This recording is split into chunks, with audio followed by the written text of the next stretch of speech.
What's it like to operate a one-woman goat soap business while managing dietary challenges and investing in the grandbabies?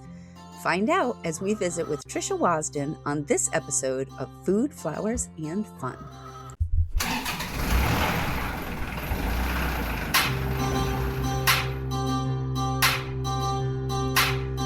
If you're the woman who does it all, farm work, housework, bookwork, homework, getting up at the break of dawn, this is the podcast for you. How do you multiply by fractions now? Get away from the cares of the day. Restock, rootstock, feedstock, seedstock. Chat with women around the world who raise food, flowers, and fun. With your host, Kay Castrataro. That's me. Welcome back to Food, Flowers, and Fun. I am your host, Kay Castrataro. We are sponsored, as always, by Penlight for Farmers, helping you to create purposeful farm lives rich in time, energy, and abundance. And today we have Tricia Wasden from 2-5 Farm.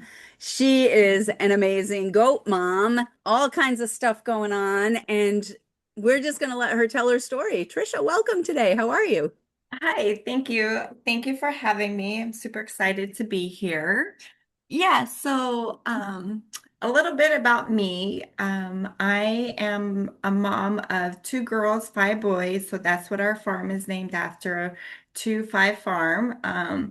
We have eight grandbabies now, about, gosh, 7 years. It's been about 7, 8 years ago we started our farm. My brother, actually, one of my stepsons and I, we went to my brother's house who had a farm and fell in love with one of his goats. So I called my husband Travis and told him that I have a surprise. We're bringing home a goat. And he's like, oh, a goat. Well, that's So a better response than he could have given. I mean, oh, a go is a whole lot better than what do you want to bring one of those home for? Oh, right. I'm He's sure not he even had thinking other that. words at the time, but a puppy versus a goat's a whole different scenario. And so actually when we brought him home, he was at first a little skeptical, but he fell in love with Mason. We named him Mason. And so that's what started our goat farm. So we ended up getting livestock dogs, Misha and Kelsey, and Mason was raised with them, and we had another dog at the time. Um, and so Mason thought he was a dog for a while, but then he did. He would run around, roll down the hills and stuff, and just he did. He thought he was an actual dog. Oh, it It was reminds me of the old Disney movie, The Ugly Dachshund. I don't know if you ever saw it, but it's about this Great Dane who was raised with a whole bunch of dachshunds.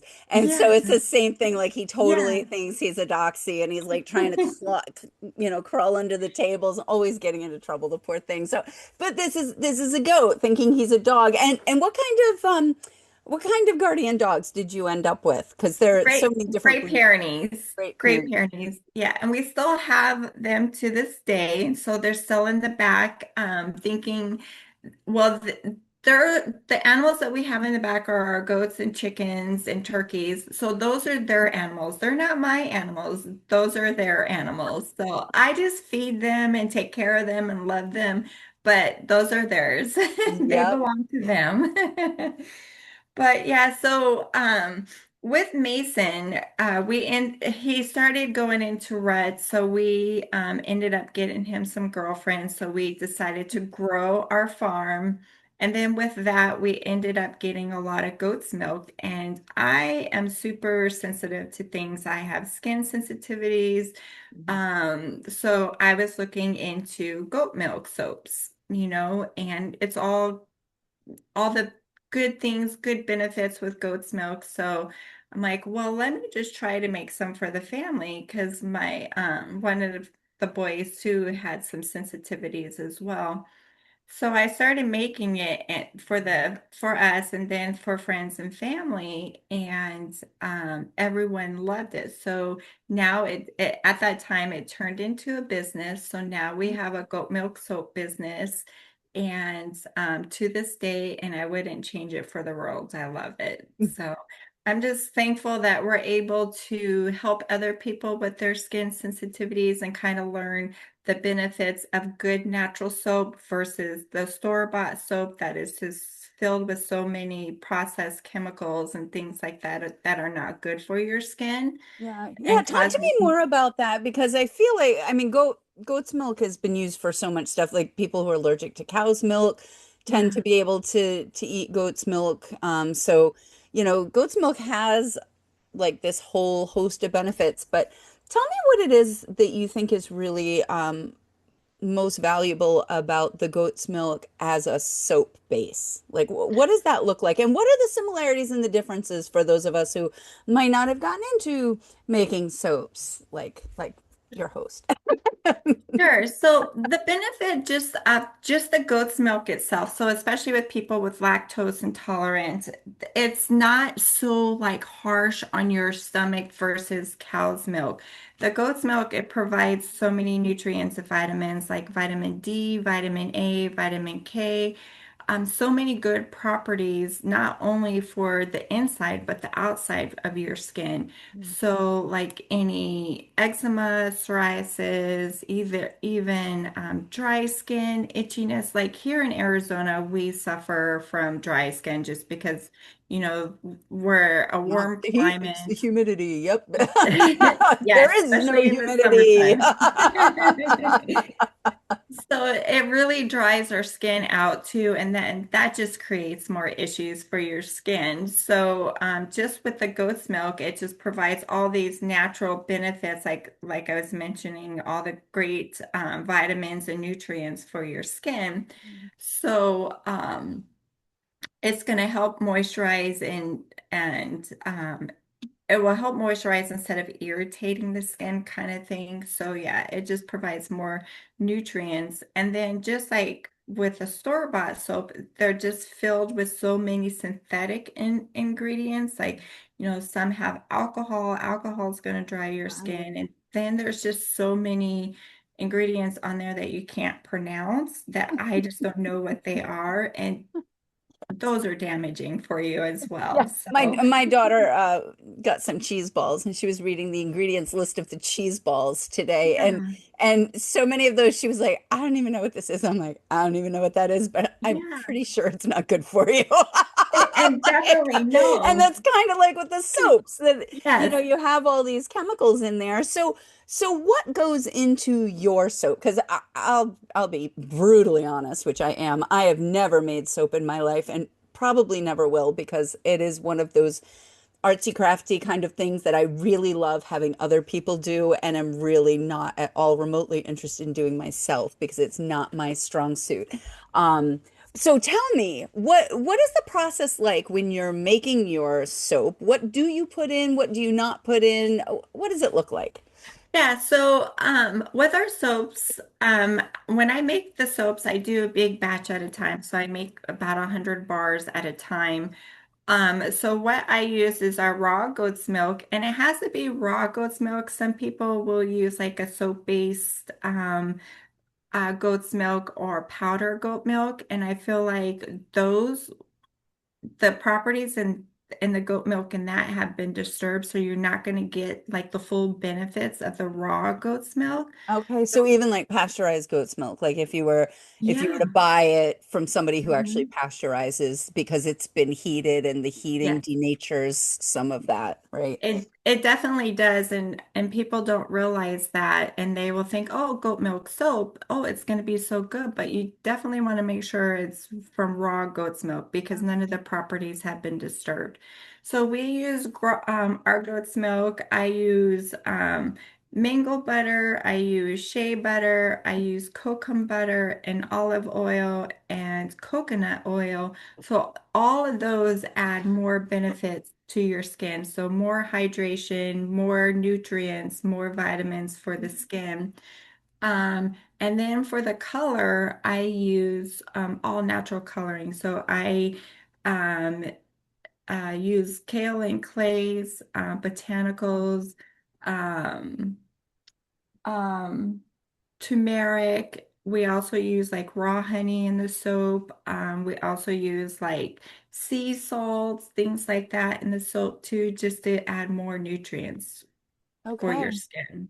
Yeah. And so do you have different types of soaps? Because I'm listening to all those ingredients and I'm like, oh, some of those I could see that they might be a little bit gritty. So like would you use those more for Sure. exfoliating and Yes. yeah, Yeah, talk just to me about what the different types of soap you of have course. because I'm fascinated by this. This is what happens. I get down a rabbit hole and I'm like, oh, talk to me about soaps because I know I nothing. will show you. Oh, she brought examples. Oh, great. That's So what I love. Oh, this it's is our beautiful. oatmeal honey. And so in here we have our raw honey that we get from one of our local vendors. And so we use his honey in there. We use oats in there. So this does have a little bit of an extra exfoliant to it. So that's going to help with definitely any eczema and psoriasis. We always recommend this one for like the little babies or someone that just wants to try goat milk for the first time. This is our go-to for them to try out. We also have, let me just grab it real quick. Sure.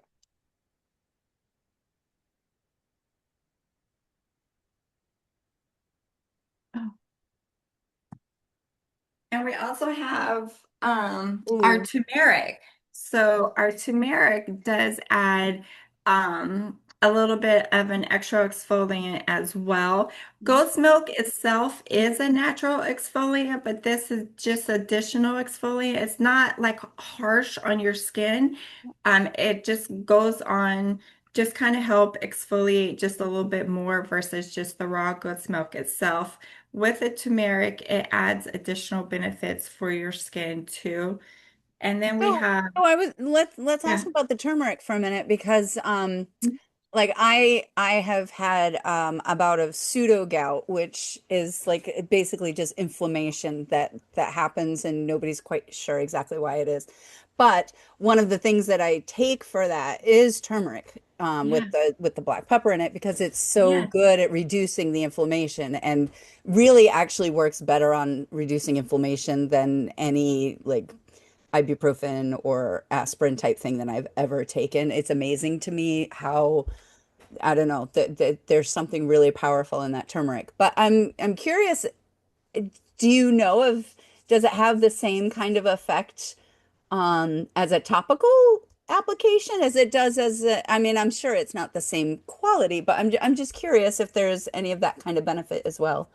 Absolutely. It definitely does help with inflammation on the outside of the skin Yeah. too. And it also just helps with it's kind of like a anti-aging, any acne, things like that. This will help Oh, benefit like as well. perimenopause acne that we didn't have for all those years. And then all of a sudden we become teenagers again. And so Oh, while our right. teenage daughter is saying, Mom, why do I have zits everywhere? I'm like, oh, sweetie, I feel your pain and I do too. So we're just going to go through it together. But now I have more tools. And so now I'm thinking, ooh, turmeric soap. I might do that.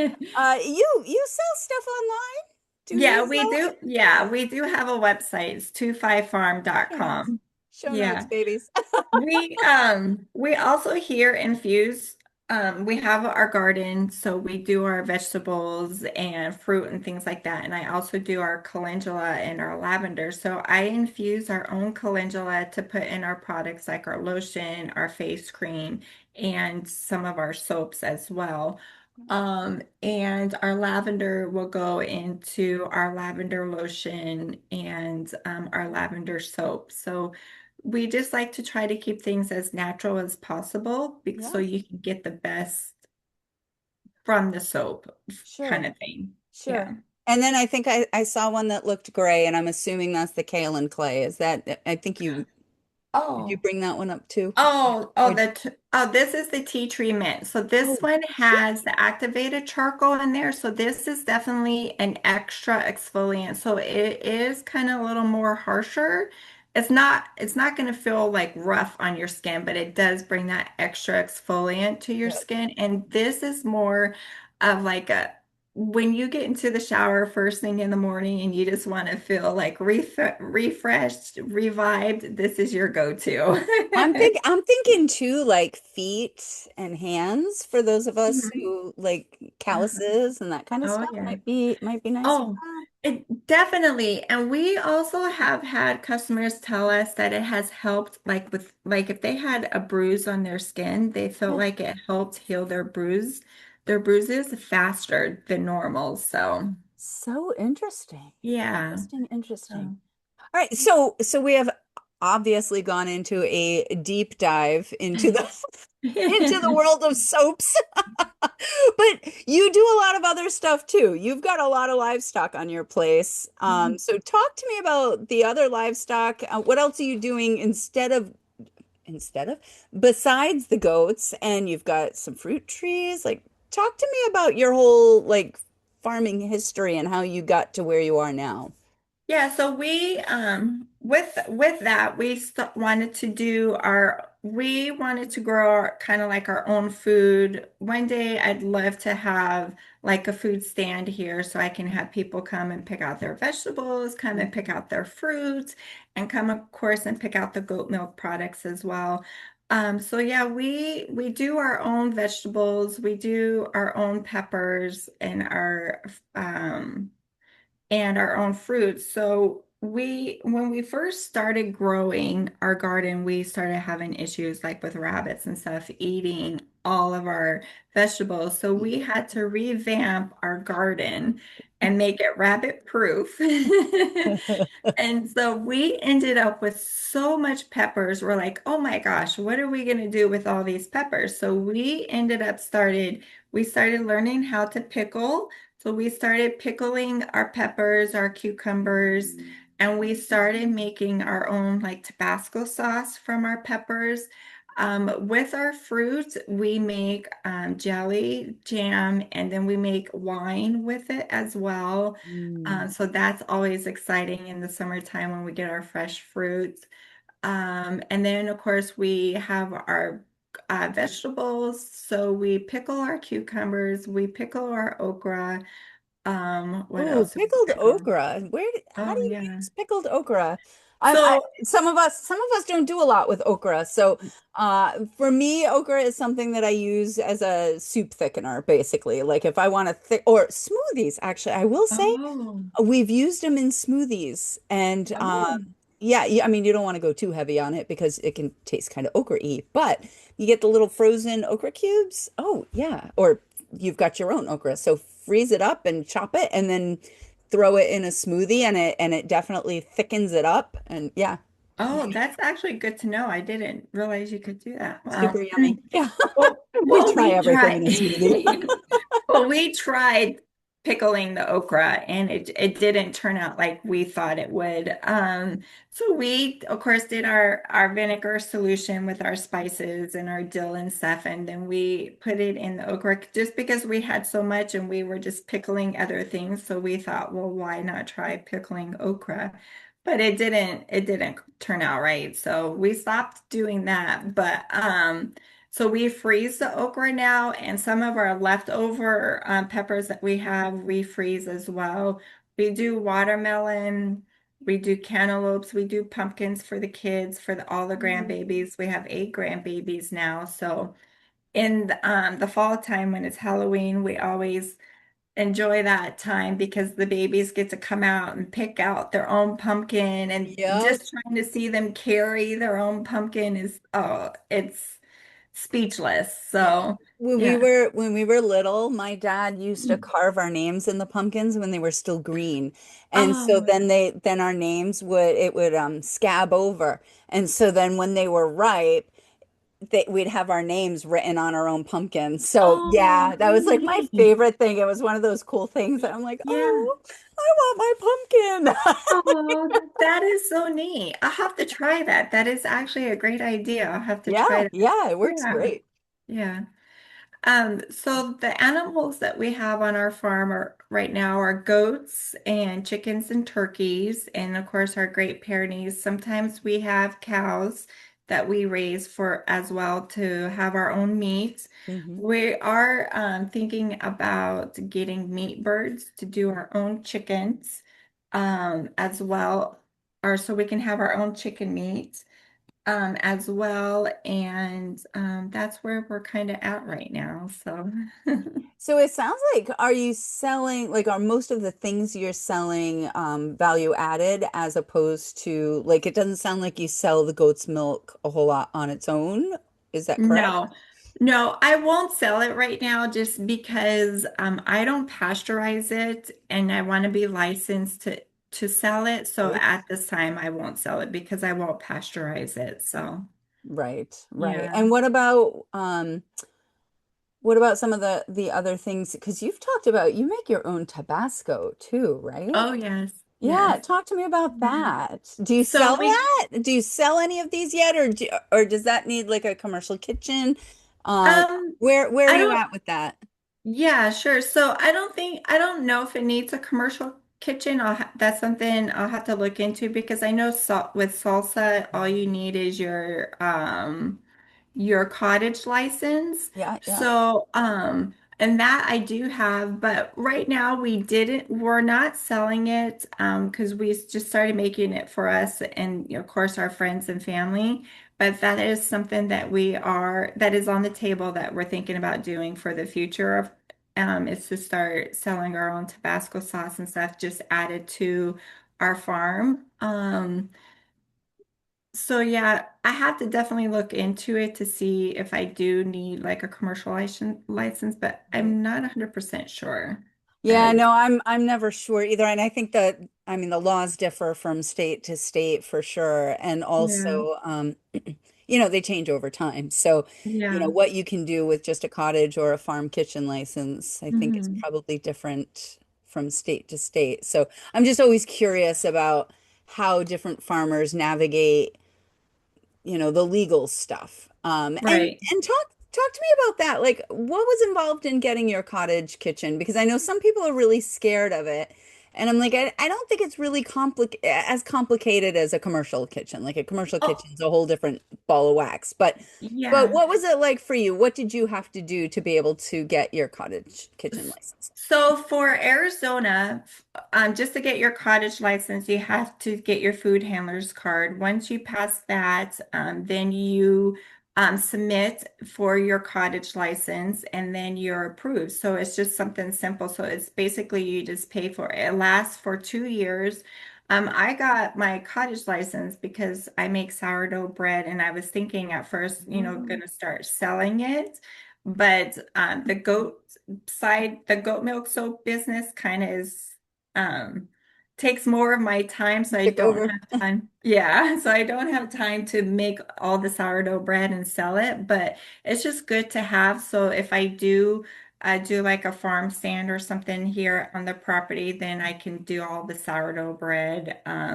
And I also oh, and our goat milk soap products. But yeah, so it's not a hard process for Arizona to get your food handler's car or yeah, your food handler or I'm sorry, your cottage license because basically you just need your food handler's card. And is that a training? I'm assuming you have to go to some kind of a training or pass some kind of test for that. Yeah, it's an online test that you take and it Oh, just nice. you yeah, you just learn about the temperatures of the food, things like that. So food control kind of thing. Right. Yeah. Excellent. Excellent. So, when you're doing your marketing, what was it like transitioning from just, oh, I'm going to be doing this for my friends and family to I'm going to be turning this goat, look at the smile on her face, turning the goat soap into a business? Because I think we get quite a few beginning type farmers in here. And so that whole like how do we move from homesteading to like being a commercial farmer and I don't love those terms anyway, but how do we go from this is my hobby to oh this is a business? Talk to me about how that transition went. Yeah, so after making it for the friends and the families, and we all fell in love with it, and then they're like, "Oh, you should make this as a business." So I'm like, Oh, this is actually not a bad idea. So, I started making more soaps. I looked into it and I created a website, 25farm.com, and then I got into a farmer's market and started selling it. And just when I got it, I was so excited because once I got into the farmer's market and got to hear like other not just my friends and family's feedback, but new people that Yeah. haven't tried my products before and got to hear what they said about it was just so heart oh my just filled my heart up because nothing but good things like how they've seen different changes in their skin, just Mm. how much they love the soaps, and now they say that they're forever customers. They said they've tried other goat milk soaps, and when they tried ours, they could definitely feel a difference right away. Mm.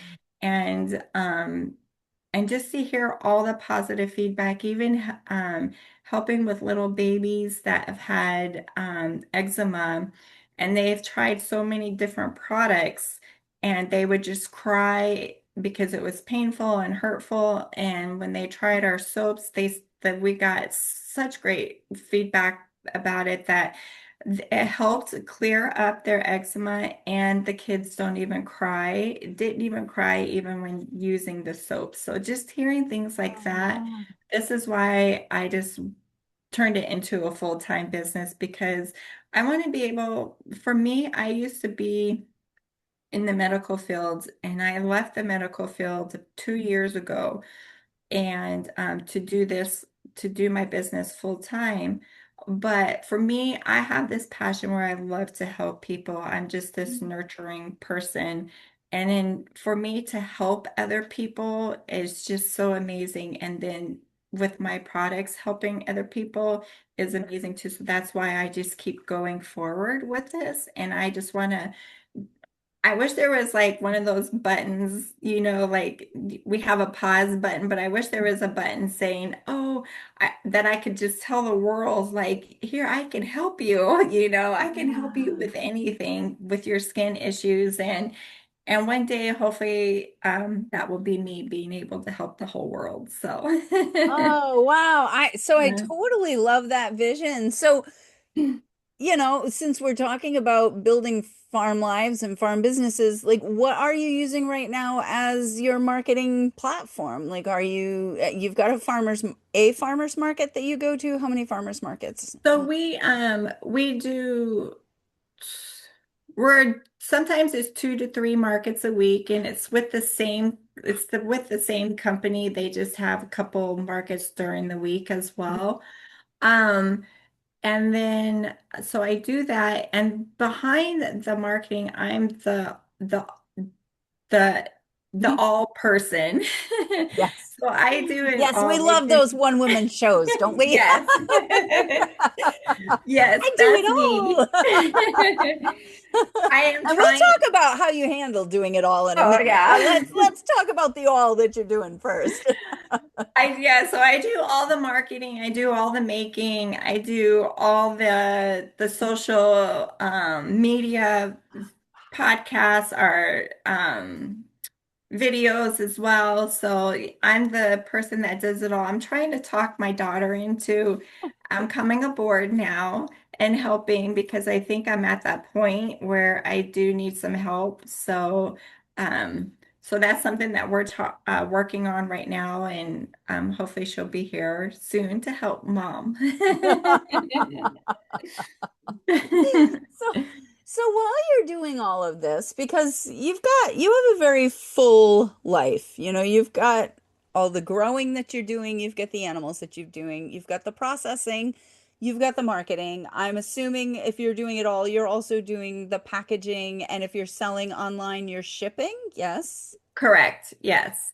Yes. Okay, so you are in charge of all of this. And what kind of systems are you using for like the whole online part of it? Because the marketing and the shipping, that's its own fun piece of Right. I can come up with lots of words that I wouldn't want to use on my show, but That's fun and exciting. So, It is.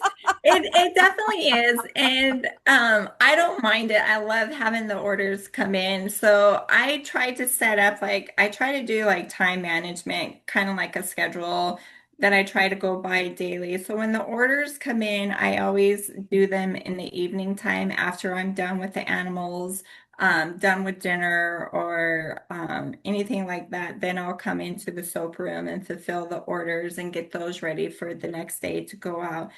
Um, and then like in the mornings and the evenings is the animal time during the day. Oh, and the evening, of course, is the garden time as well about watering and things like that. So right now everything is just starting to bloom. So it's kind of an easy thing right now, easy process until everything starts blooming. Then I think it'll get a little more hectic. yeah, yeah, But absolutely. I try to keep like a schedule. I'm more of like a routine person. I just like to kind of stick to a schedule and follow that. And sometimes when I get off of the routine, I just feel like um a setback, I guess, kind of, if that makes sense. So, Yeah. yeah. Hmm. Yeah, so let's shift a little into the whole area of how you're taking care of yourself to be able to sustain what you're doing long term because we have this amazing capacity as people, but I think women have this in spades, is that we are really able to push through an awful lot just on sheer grit and determination, and passion. I think passion is, this is why when I work with my clients, like my first thing is, what is your purpose? Like, why are you here? And, you're talking about, I want to be able to help everybody in the world with their skin issues through my soap. Like that is, if there's ever a purpose, like that is your purpose. And so when we have a really clear sense of that, we are able to work longer, harder for, incredible amounts of time. And it will still end up catching up with us if we're not taking time to support our own physical, emotional, relational, spiritual health. So, what do you do to take care of you while you're taking care of all these other things? That's a good question. I excel at those. Say for the most part, I do take care of myself really well. You know, I try to get to bed on a good time. Like usually our bedtime for my husband and I are 8:39. So we're usually in bed by then. So and then I get up, of course, early, like 5 o'clock. It's just like a routine. I eat healthy. I try to stay away from processed food. I eat like gluten-free, paleo diets, and sometimes I do carnivore. So I try to maintain that and just make sure I eat healthy throughout the day. And sometimes I will throw in an exercise if I have time. I'll do some exercise because that, helps you feel better. But Mhm. that's pretty much it and just drink a lot of water too. Oh, that's Yeah, huge. I think yeah. drinking water is underestimated for how good it is for us. And I am notoriously bad. Like anybody who watches this show has seen this or some version of my coffee, which is I joke about.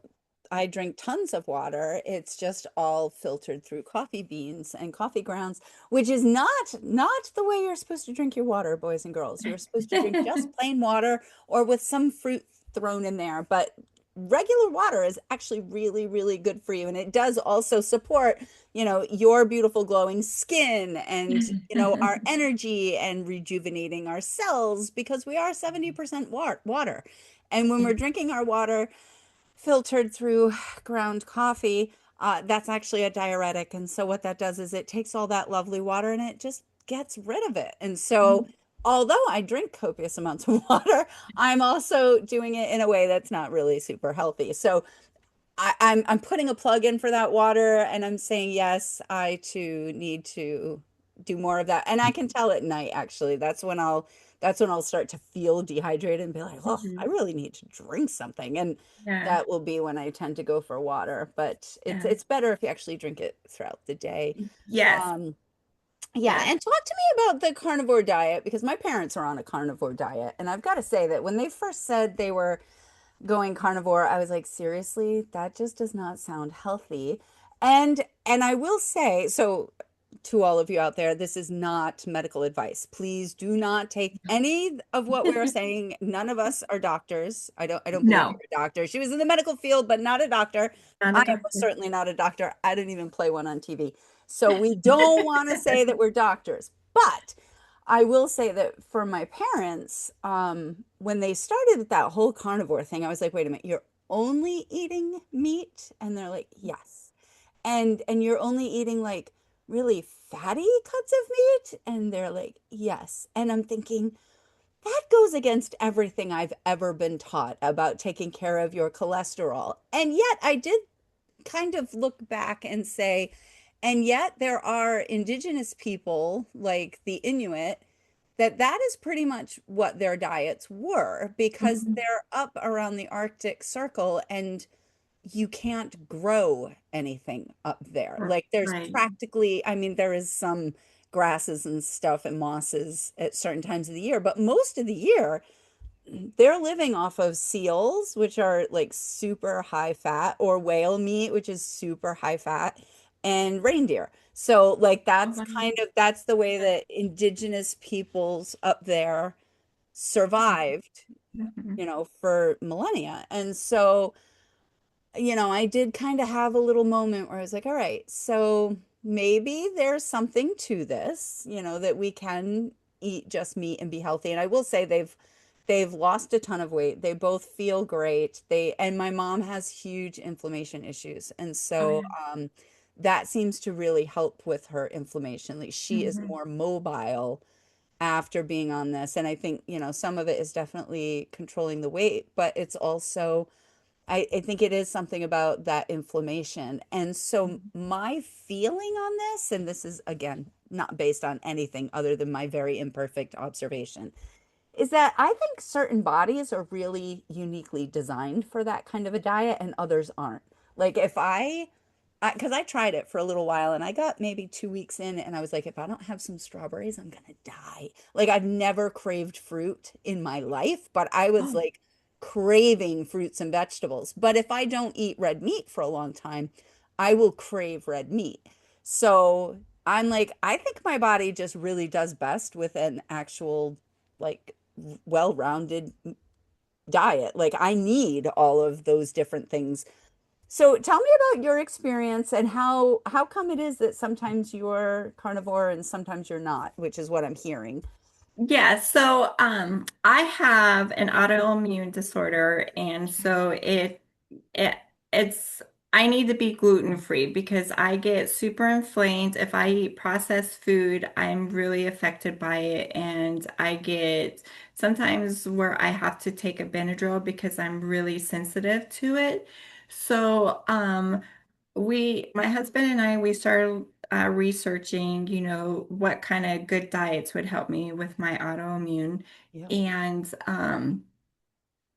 first thing was, of course, carnivore. So I was like, just meat, that's all. So I tried it. I did try it, and the first week, I have to tell you, I thought. It was horrible because I'm like, there has to be more food. There's got to be something else that I'm able to eat because I can't do this. And This you're is like eating hard. bacon. Like when I was doing it, I was eating bacon and I'm like, Yeah. I love the taste of bacon, but I feel super unhealthy. Right. You would think because of the bacon, because of like the fat in there, cholesterol, like raising your cholesterol for sure. When I was just eating, so you can have eggs on carnivore, so you can eat meat, eggs. And so I did steak. Of course, for dinner, I would do eggs and bacon for breakfast. And then I would do chicken or I would do fish. And And I was just telling Trav, I was starting to feel better, like the inflammation was coming off. I did notice, like after the third day, I did start feeling better, and I didn't feel so like foggy. And I started getting some more energy because I just felt like a zombie, just kind of like walking around kind of thing. And so by the end of the week, I was telling Travis, I'm like, we have to kind of search into something else because I do like the carnivore diet, but I'm like, there has to be more to life. So we ha started Googling. Because it is We- really, I will say, like one of the other challenges is it's fine if you're just gonna, well, first of all, it's fine if you either have your own meat that you're raising or Yes. you are independently wealthy, because I mean, just Oh, living on meat is super, super expensive. it I mean, there is. is that factor.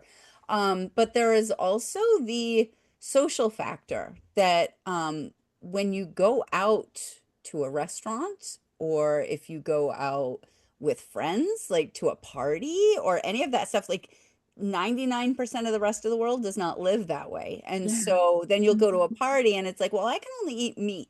So Hmm. are you like bringing your meat? And if you've got people who have got lasagnas or that kind of stuff, well, there's meat there, but are you gonna like pick all the meat out of the lasagna? Like it's just it's a really Yeah. I mean it's a practical conundrum. Oh gosh, it definitely is. And thankfully we don't go out a lot, so we don't have to face it.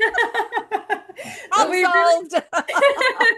we really don't have to face that problem, thankfully. But I mean, there's sometimes we do go, our friends will have like Christmas parties, and of course there's snacks and stuff there. So I try to kind of watch what I eat. Like if and we bring, some food ourselves, like a veggie tray or something. So we kind of mix it up to carnivore to paleo. So I could have my fruits and vegetables as well. But there's some vegetables that I can't eat because it makes me super inflamed, like Mm. nightshades, which is like I was going to tomatoes. ask about like potatoes and stuff too. I was wondering if Hmm. those might be one of Yeah. those that are high on the It inflammation. depends on the potatoes, like a baked potato I can eat, but if it's like a mashed potato with other ingredients, say like sour cream or things like that in there, I won't be able to eat it because that sour cream, that dairy will Yeah, get to me. Yeah. right, right, right, right. Hmm. So yeah, totally, totally interesting on that. Yeah. And so what are some of the, one of the other aspects of this whole self-care is definitely like relationships and community and that kind of thing. What is your connection with others in the ag community? Like, do you have an like other farmer friends, or does your support system come from other places or So both? we have other farmer friends. We're not like this big, huge farm. We're, just simple, and that's just how we like it. We do have a couple friends that have their farm as well. And one lady, one of my friends, has like 20. Well, when I first met her, she had seriously had 50 goats. She has downsized to 20. So sometimes I go over there and help her milk her goats or feed her animals if she needs help. But and my brother, he lives like an hour and a half away, and they actually resigned from farming, and Really? so they don't have the farm life anymore. But so yeah, we just have a couple friends, but that's just basically it. We just we kind of just stick to our own little bubble and do our own little thing, Yeah. and just try to teach the kids to, about homegrown food, especially the grandbabies, because they get so Mhm. excited to be able to pick off, the peaches off the tree or the berries or grow their own strawberries. Like right now we're growing our own strawberries because they love strawberries. And Miles is so cute. He'll go and check the strawberry plants, and as soon as there's a strawberry on there, he's pulling it off and eating it. And Yeah. so that's just what, we just kind of stick to our own little bubble kind of thing, and just do us. Yeah. Yeah. Yeah. Well, there's Hmm. something to be said for doing it the way that works for you. And that's, Yeah. I am a huge proponent of that, that no two people or family should have the same type of farm life. Like I feel like Right. they're all going to be different if you're actually making a farm life that works for who you are Yeah. and what your goals are. So I think there's something really beautiful about that whole concept. I was also really struck by your phrase that he resigned from farming. So I know this show is not about his story at all, so I want to be careful about how far we go with that. But that whole phraseology is something that I'm not sure many farmers would actually use. Like, I resigned from farming, and I'm really intrigued by that. So I'm Well, wondering if you can unpack that a little bit because I so don't know if it's a bad thing to be able to say that you resigned from farming. I'm just not sure I've ever heard it said that way before. So, sure. So him and his wife, they adopted a family, and they were able to keep the brothers and the sisters together. So they did the farming for a while, but they homeschooled their kids. And part of the homeschooling, they wanted to do travel as part of their education. So it was either the farm or the kids' education. So they, of course, went the route of the kids' education. So they get to kind of travel and they get to learn about different cultures of the world and the education aspect of that. So that's why they resigned. yeah. My brother regrets it sometimes when I tell him, oh, call him and tell him we just had babies born, goat babies born. He's like, oh, I miss that. There is some downfalls to it that he misses, but the kids come first. So, yeah. Yeah, and so Yeah. there's so much I really love about that. And because when I hear that, I'm also hearing that you might not be done with the farming. Like Right. farming doesn't have to be something that you do for your whole life. And Right. there are seasons for us as well as seasons for our crops and for our land. And so to make decisions when you're rearing your children that might say, okay, this priority is more important to me than having a farm with like animals and livestock that I have to like take care of all the time. That's a relatively short season of our lives. Like it feels Hmm. really long when we're in it, says the mother of the 12 and the 14-year-old who sometimes is like, how long till they're on their own? And then I'm looking at my nephews who are adults and are living at home, and I'm like, oh, it might be a really long time. And love them to bits, but there is that like, do I get a life back that is not, No, you framed by don't. these children and probably not. I said when I found out I was pregnant with my son, who is my older, I remember just looking and I was like, my life will never be the same. And I Mhm. was like, there will never now be a day or a moment that I'm not worried about what's best for him. And it doesn't matter Right. how old he gets. It doesn't matter Hmm. how many, like he's out on his own or he has his own family. Like that mother instinct to like worry about your kid and take care of your kid is always going to be there on some level.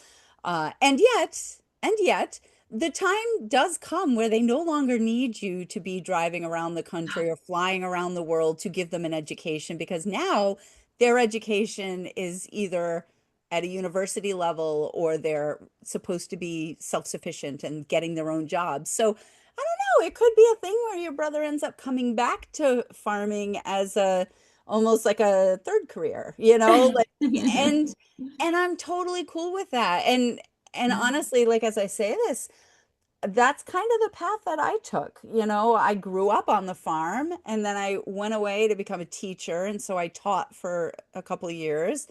And then I came back and I worked full time on the farm. And then I went into extension where I was helping farmers. And now I'm consulting with farmers. And, one day when again, things slow down a little bit, it would be lovely to have critters back on the property and all that. And it just maybe not right now. So I think Yeah. that like being open to that cyclical nature of it is actually really important. I think so. Hmm. I like that. And I feel like resign is maybe like I kind of like took a pause because A pause, it yeah. feels like if he's still feeling that, I'm like, nah, I could see him maybe coming back to that. Not that, Yeah, he can I can do see what it. he Yeah. wants. He can do what he wants. I definitely can see it too. So definitely a pause. Yeah. Well, and I like to just open up people's eyes to the fact that there is no one way to do this. Like we No. have this, I think in farming more than a lot of other occupations, we have this sense of like there's a right way to do it and a wrong way to do it. And I Mhm. just reject that 110%. And so I'm I like, agree. oh, as much as we can look at how other people do it and have done it and get out and get in and get out, it doesn't mean you're crazy. It just means you're at a different stage of life. Like do it, do you, like you said, do you. Exactly. And the thing is too is like seeing other farmers too because it's like you said, if there is no right way or wrong way. It's a learning process and you're learning every day. And to have other farmers or see other farmers, you can learn something from them or we can teach someone something that that we knew like maybe something about gardening like what way to grow your vegetables, like for carrots, like we just figured out for carrots, they don't do well in short garden beds. They do better in like a tall garden bed. So it's just like little things like that. And then say for like goat's milk, how to make other things with your goat's milk, like yogurt or butter or what else can you make? Or you can do sour cream or whipping cream, so many things that you could do with that. And you just teach one another and you just learn from each other. And like you said, there's no wrong way or right way, but just helping each other and supporting each other. I think that's just the route to go. Yeah, no, I agree 100%. So, we always hit this point at the end of the show where I'm like, oh, we could talk about so many other things because this has just like been so cool, deep diving into soaps and rationale for farming and food stuff, like just so cool, dietary stuff. Um, but I'm going to give you the opportunity to have the last word. And if you had one piece of advice that you thought every farmer should know, what would that be? One piece, that's a really great question. One piece of advice is um like I mentioned, every day is a learning experience. So there might be ups and downs, but you just take each day kind of like with a grain of salt, the good days or the bad days, and just take it and just remember tomorrow is always a new day. And you get to wake up and start all over again with a new beginning. So if things get tough, just remember there's a new day that starts the following day. And um, that's about Yeah, it. no, I love that. I love Yeah. that whole, it's kind of, Hmm. yeah, each day is a fresh start. It comes up and Exactly. what is it Anna Green Gables used to say, tomorrow is a new day with no mistakes in it yet. And so like Yes. you get to take all the Start over. stuff that you've learned, but that's it. You're starting over, but you're starting over not from scratch. You're starting Right. over with all of the stuff that you've learned from all of the good and the bad and the ugly that you've been through. Hmm. And you can just start with a deep breath and like, okay, the sun came up today. It's no day is going to be quite like today. And so, Hopefully. oh, there were days when I was going through my divorce and stuff. There were days where I'd get to an end of a day and I'd say, well, if nothing else, I never have to live this one again. Tomorrow could be Exactly. better, it could be worse, but it isn't going to be today. It's It's not over. Groundhog Day, boys and girls. It doesn't repeat the same way. You can change it up. Exactly. Oh, so thank you so much for that, Trisha. I really Oh, appreciate your time today. Um, I want to thank all of you for joining us, and we will see you next time on Food, Flowers, and Fun. Bye. Thank you. Bye. How do you multiply by fractions, Mom? Farmers calling, our show is all done. Goodbye, farewell, so long, adieu. See you next week, same time, same place for Food, Flowers, and Fun. Go in peace. Visit us at www.penlightfarmers.com.